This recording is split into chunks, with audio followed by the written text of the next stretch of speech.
Hey, everybody. My name is Scott Coyette, and I'm here with my good friend Kalil Sherrod. Our other beautiful friend, Hiba Yazbech, was unable to be with us because we know the topic that we're going to chat about this evening is actually all about cancer, cancer management, better understanding it, maybe some things we can do to be proactive avoiding it. So Hiba was unable. She started a new treatment.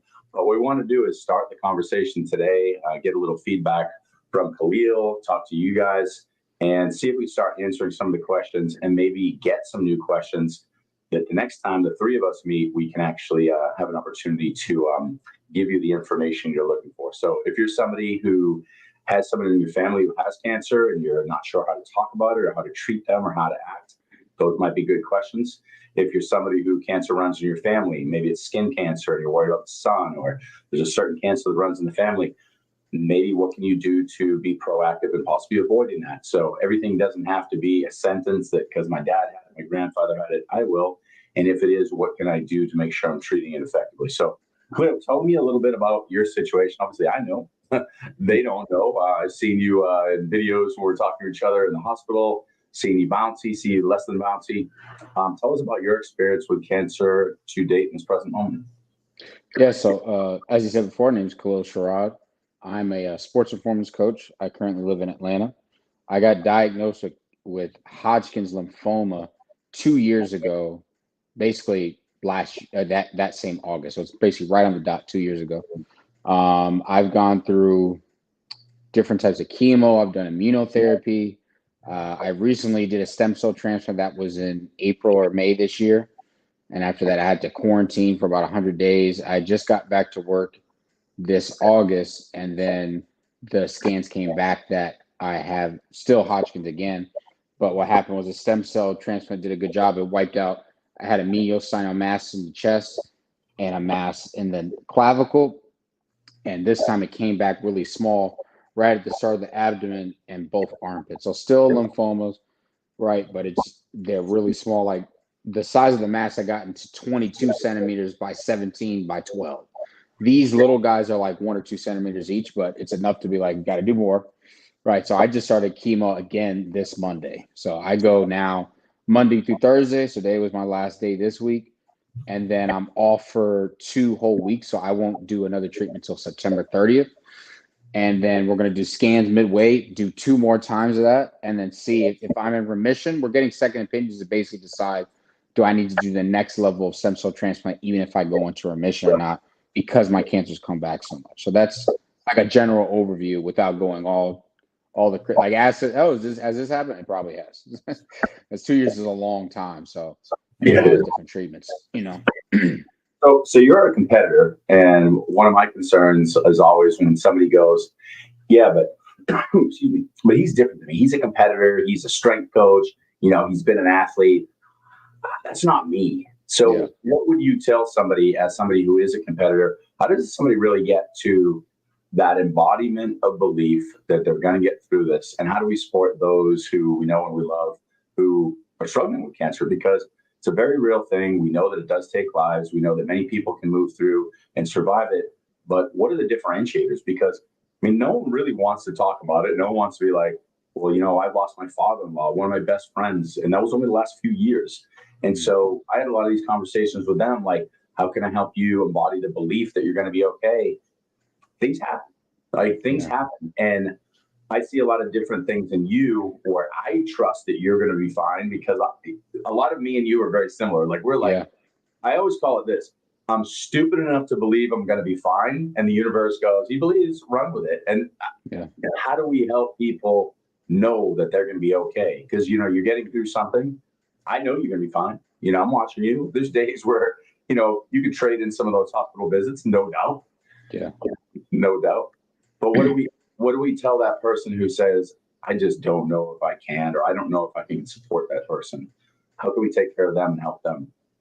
Well, I'll say this, like you said, like I'm very different than maybe, or I'm different than some people. Like so, just from I'm a sports performance coach. I'm a powerlifter. I'm a former Division II college basketball player. Played semi-pro and all that. So it's like, oh, I fit the mold of like he's gonna be fine. But all those things are, yes, they're mental, but a lot of that is physical, right?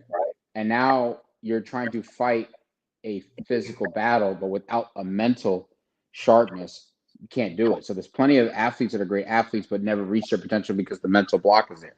And cancer adds a lot of stress that can make your mental foggy. All the medicine that you take can make your mental foggy. And it's easy to slip into depressive, negative thoughts all the time if you let them consume you. You know, like you always have to put in perspective, like, oh, I got it so bad, you know, it's so terrible. And then, you know, you got to think of like the little kid that may have the same disease where he's literally too small, too weak to fight it. Right. And that's why I say, as a person, like when we say, oh, my dad had a grandfather had, hey, that means it's probably coming for you. You know what I've learned? The reason why I've been able to look like I don't have cancer, the reason why a lot of people don't know I have cancer, the reason why I've been able to keep fighting it off, even when it's come back, is because of being strong. Because I have a lot, like you ask any cancer doctor, a lot of them that if they really know what they're talking about, they'll tell you the biggest proponent to fighting cancer, beating cancer, is muscle mass. You know how you get muscle? You got to lift weights. So you don't need to be a competitive powerlifter to lift weights. You don't need to be a competitive bodybuilder, CrossFitter. Lifting weights and eating healthy will help you in some ways avoid cancer. But if you do happen to get it, it will help you fight cancer. So I always say, no matter who you are, I was always this person that you need to work out for a longer, healthy life.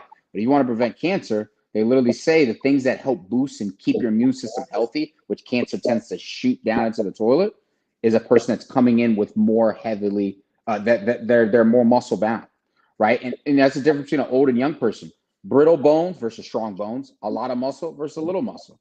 That's what that's like the definition of what ages you, right? You don't have a lot of muscle, your skin also is affected. You're not eating well, your skin's also affected. You're not eating and lifting weights, your bones get brittle. You're the person that they break their hip and then they put on 50 pounds. And that cycle continues, right?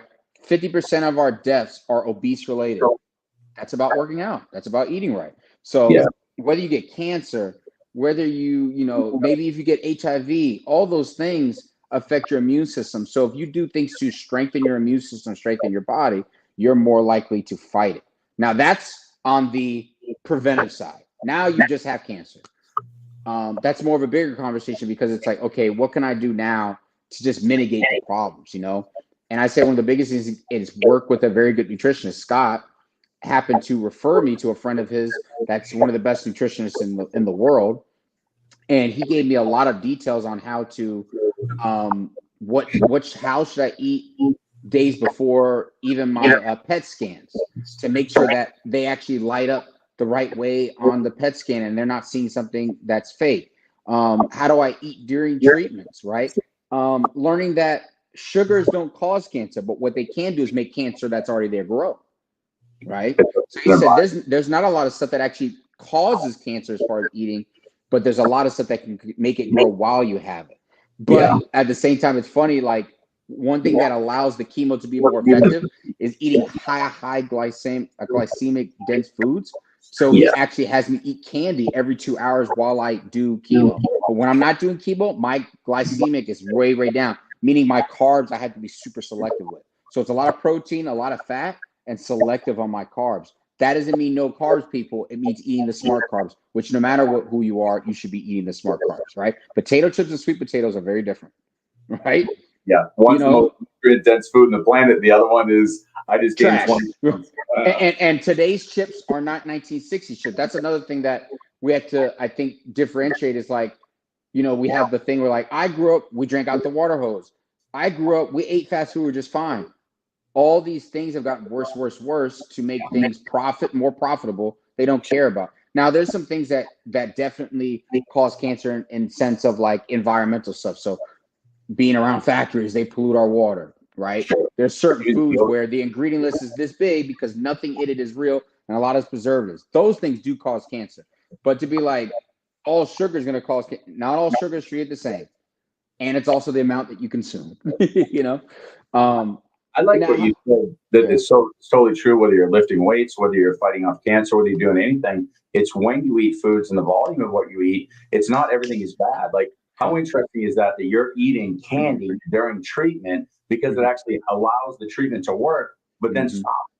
And I don't think a lot of people know that. I remember the first time you said that to me, I'm like, oh, that's very interesting. How would I possibly know that if I wasn't somebody like Len who's doing the study to understand that?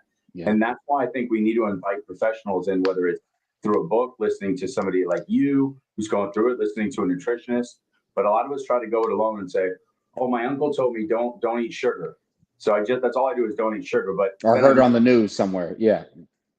You listen, like everything you do, having a coach who understands that before you, or having somebody who's a nutritionist or support that really understands not just Western medicine, because Western medicine is come to the treatment, show up on time. But what about the other inputs, like you said? Did I work at a factory? Am I wearing deodorant that's permeating my skin that's bad for me? Am I wearing clothes that are bothering my skin? There's so many factors depending on the cancer. And I think we miss a lot of the variables. That's why when Hiba gets on here too, and we have conversations around that, somebody that I introduced her to is really, really doing a lot of the inputs, the random externals that we don't even notice that are highly impacting our ability to heal and not get cancer. Yeah. And then it's like, if everybody has cancer cells and certain people's turn into the ones that keep growing and they turn into masses, when you can imagine that, it's hard to pinpoint because there are so many factors. But we know, like, okay, when you're dealing with cancer, you want to eliminate as much stress as you can. Well, how many people hold on to stress? And then, like we talk about in our group, that can lead to maybe you activate and you're turning on that thing that causes your cancer to turn into something bad, because everybody has cancer cells, right? So it's like your stress being lower can help with your cancer. That's why the suckiest thing is that if you're in America, you want good treatment, okay, you could get healthy, but you'll be broke. Or you can keep your money and not be healthy. And that's a big thing that struggles because, at the end of the day, there's a lot of conspiracy theories around the fact, but when you just follow the money trail, you say, well, if I get a certain disease, how much money does these hospitals, government, the FDA continue to get to make off of me if I stay sick, right? We don't, Eastern medicine is terrible, terrible, terrible, terrible. Which one's the cheaper option? Eastern medicine. So we're never going to look for that. Where do our pills come from, though? They come from plants, don't they? Interesting. But when you take a pill, it leads to another pill, which leads to another pill, which leads to another symptom, which leads to another pill, right? Every time I'm in the hospital, you know how many times I get asked, do I need more Oxycontin? It takes 3 weeks to get hooked to that shit. Yep. And some people get hooked instantly and others, it's crazy. So now you have one more problem on top of one problem. You got to stack on top of each other. So a lot of times I ask them, I say, do I need to take this? Do I have to take this? What are the risks if I don't take it? And if it's extremely, extremely low, I'm young, healthy, and strong, guess what? Don't probably need to take it. Like, and as soon as I can get off something, I get right off of it. Because I know there's going to be some effects from taking this pill, which can cause some other freaking, problems. And that's what scares people about cancer. It's not actually the cancer. A lot of times would affect you because most people elect to do the treatment. It's the treatment that destroys you, right? Like, I didn't get colitis from cancer. I got colitis from immunotherapy because it's very new. They don't know. But what happens is sometimes I do immunotherapy. It wasn't until a month later when I started getting the symptoms of colitis. So they couldn't even stop it before it happened. I don't know. I'm just like, I can't poop, and when I do, it's just a little bit of blood and a barely little bit of poop. I'm still eating though, so what's happening? Oh, it's rotting inside of you, basically. It's crazy. So it's like, we're all a walking experiment with Western medicine. And listen, and I know you're in the same boat. We're not degrading Western medicine, but it is experimental on the fly. And one of the things I find is beautiful is you talk to a lot of the people that I really enjoy listening to, these thinkers, the Greg Bradens, the Joe Dispenza. And they don't know everything, but I like what they do. They recognize the fact that Western medicine is great to stop the bleeding. Now, once the bleeding stops, how do I heal the cut? And that's when you start saying, oh, make sure it's open to the air. Make sure that I'm drinking fluid. The things that are like, don't take much money or anything else. It's just me being focused. And I believe the cut's going to heal. I believe it'll be okay. Maybe I don't want to slide into third base with an open wound. The little things, like the common sense stuff. And that Eastern stuff needs to be coupled, but where's the balance of the coupling? And I think a lot of people want to know that. You get diagnosed with cancer today that somebody says the only way to survive is chemo. There's people who are like, yeah, but my father-in-law did that. He died while on chemo. I don't know what's worse. And so people start freaking out. I want more Glens. I want more nutritionists, people who have been here having these conversations. what's the balance of Western and Eastern? What are the things like you're saying, the mind, body, spirit? You come from a space where you have a solid, body. Your mind's a fighter. And then when you met me, we're incorporating more of the spirituality, which you recognize right away. Oh, it's a trifecta. Like the meditation, the getting to the right mindset, like all that stuff works. And I'm subscribing to all three too. I'm going to sit there and I'm going to get in the gym. I know when my muscles are strong, my bones are strong, so they're feeding the bones. And we've talked about that broken hip thing. People aren't dying from that. They're dying from pneumonia because they broke the hip. They're sitting in bed. They got bed sores. They get pneumonia. They die. Chain reaction. It's a chain reaction, just like with immunotherapy. It's boom, boom, boom, boom, boom. So how do we eliminate stop the bleeding and what's next? And that's metaphorical, whatever it is, just the Western, here we are, I'm alive. Now what do I do? Yeah, I think that's where you want to, go to people that are experts, specifically if you can go to people that are experts at a very narrow thing. So if it's just like, you should not treat it any different than you're going to a cancer doctor that focuses on lung cancer. They break that shit up because to be an expert at it, you have to become a genius, and that's all you do your research in. So if you want to be like, hey, I think I want some nutrition advice, you should probably go to someone that is like the best in the field. And when people see, like, listen, like my wife, she's finishing her master, or one of their two masters. She's doing one in psychology, one in sports nutrition. She's already done a lot of the high level research. Just off her search for nutrition, she has given me better advice than the dietitians and nutritionists that I've met in the hospital. That just shows how what they learn in the book and a lot of our degrees here, you leave with, just like a lot of degrees, you leave with a lot of debt, but you may not have any real world experience or things that you can apply to certain populations. Like you're very boxed in, but then even in that boxing, there's big holes missing because they teach you to learn a certain way and only their way, and their way is the highway, So it's like you want to find more people that are in that middle ground, like you should be with everything, that are say, I'm going to say, okay, this definitely works. There's data behind it. Like when you look at Joe Dispenza, he talks about like, hey, I have a whole team of scientists to show and that study with me. It's not just theoretical. Like and he did that on purpose because there's a lot of that's just voodoo shit behind it. So he said, you know what? If I get doctors to say, here's data, scientists say, here's data. Now you can't be just like, I'm just a guy spewing out random stuff. Like, no. This person was here. He was here. They had an incurable disease. They started doing meditation. They changed their diet.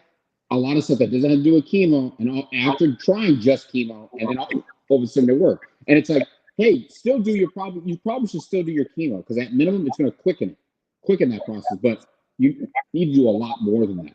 It's like, oh, you need to find ways to, like this time around with this chemo, I've been doing a lot more better job of taking in a lot of the fruits and vegetables that directly affect the areas that my chemo messes up. So like, I do grapes for the lungs. I do walnuts for the brain. I do sweet potato for the pancreas. Liver beans for the liver. Literally, that's where the chemo processes through. Figs for the testes. Citrus for the chest. Like all these things, and then simple things like turmeric and honey, stuff that prevents colds, because you get a cold while you have cancer. Now your body has to fight that, and it has to fight cancer. So it's just like eliminating more variables, a little bit more variables. Then meditation every day. Yeah. As much as you can to then keep whatever other stress you have down, because guess what? Cancer and the hospital and the FDA doesn't care if you can't pay your bills. All they say is, can you still pay for that treatment? So now you got to keep stress down. Then you also got to keep stress down from whether you're getting help. Like if I didn't have a significant other and I was just relying on friends and family, it becomes kind of difficult, because number one, you got to have people that are going to help without saying you should be doing this, should be doing that, shouldn't be doing that. Just shut up, and then you gotta just be like, can you actually afford that? Because it's a lot of money. I mean, every time I go to new specials, every time I need to go to a new hospital, or every time I do a hospital visit, the bills, and then because I can't work, it's not like my job, I can be fully remote, because not everybody, number one, wants to do online, and some people can't, right? So like, I'm a sports performance coach. I mainly train athletes. You can't really train a lot of athletes that aren't experienced online. right? So it's like there's a lot that goes into it, but when it comes to that, the mergings, and you got to find people that are top of their class at whatever they're trying to do, and then hopefully they have more of that open mind that it's like it's not just this and it's not just that. Because it's crazy when people are like, "Hey, I'm just gonna have somebody wave their hand over my stomach. My stomach's cancer gonna go away. I'm not gonna do any chemo." That's freaking ridiculous. But also to think that just because your doctor has a doctor in front of it, he knows everything. Because let me tell you, if I ask most doctors basic question on nutrition, one would be the answer. Oh, if you just said, what's a good food to eat for my liver? How many doctors could answer that? Yeah. Surprised if very few could. So let's start to wind down from here, and I want to solidify something that you just said. And I think the next discussion we have is all about this. First and foremost, doctors. When you ask a doctor, they're all blown away by the placebo effect. They actually like the fact that I did something and it worked, and I'm not sure why. Yeah. So I think deep down, doctors subscribe to the concept, embodiment of belief that I'm going to heal. That's a factor. It's not the only factor. That's, again, I can't just go, "Woo, I'm healed." I mean, I probably could. It's probably possible, but I don't think humanity's there yet. So let's not sell that as a solution. But here's the solution. You just said it. What about really finding out what I can do? Think of like anything you do in the world. If you create the right setting, great things can happen. All right. Think about this like a relationship. Both people are effective partners. You're doing you're doing the things that are your jobs and their jobs. So that's how it works, is the balance. The same thing in the human body. So if you're doing things to take care of all the organs in the body by feeding it right, we're already countering the crap that we're eating. Like you said, like foods have evolved, everything's GMO. So I'm eating this burger that I thought was good, but even that's got pink slime and some crap in it. Even things that I think are good proteins, good fats, they're not what they were yesterday, and they're certainly not what they are in other parts of the world where people are taking cows, slaughtering them, and giving you the meat without all these preservatives and other things, or things that went to the animal prior to it being slaughtered. Yeah, I mean, if you look at how we process meat and all the GMOs, and then you look at our cancer rates and how they spiked, you also look at when the spike of autism and neurological disorders, when there was a giant jump in how many vaccines you take and how much mercury is in those vaccines. And when you start looking up, each vaccine has 100 times the amount of mercury as a fish. When they always talk about how much you should worry about mercury in fish, it's funny because there's plenty of villages around the world where they don't have a big cancer problem. They eat fish all the time, right? And then they're dumping shit from all the plants. A lot of times you don't know until it's too late, right in the river where you're getting your water from, or it's getting recycled from. Like, they're and even places where they claim it's grass fed. Sure. What type of grass is it? What are the conditions that animal's in? Is there a lot of adrenaline rush constantly in that animal because of how it knows it's going to be killed, or its conditions that it's in? Is it cramped up in a cage? Like, and you look at other countries that don't do that, it's like, oh, but they're not having these same problems we have. What's the definition of cage-free chicken? I think they have to be out of a cage environment for like a half hour a day or something like that. So you cut chickens stuck like this, and this is assuming they're even following the rules. Some guy opens the gate, they all run in, and he scares the crap out of them, and then he runs and sends them back in. So for 30 minutes, they're freaking out, going, "Am I?" They get jail time. They get the jail. But it is. It's like jail sunlight. But here's the deal: how miserable is that existence? Or you're a pig and we're eating pork, and they're one on top of another, stuck up for their whole life, just being fed more and more slop.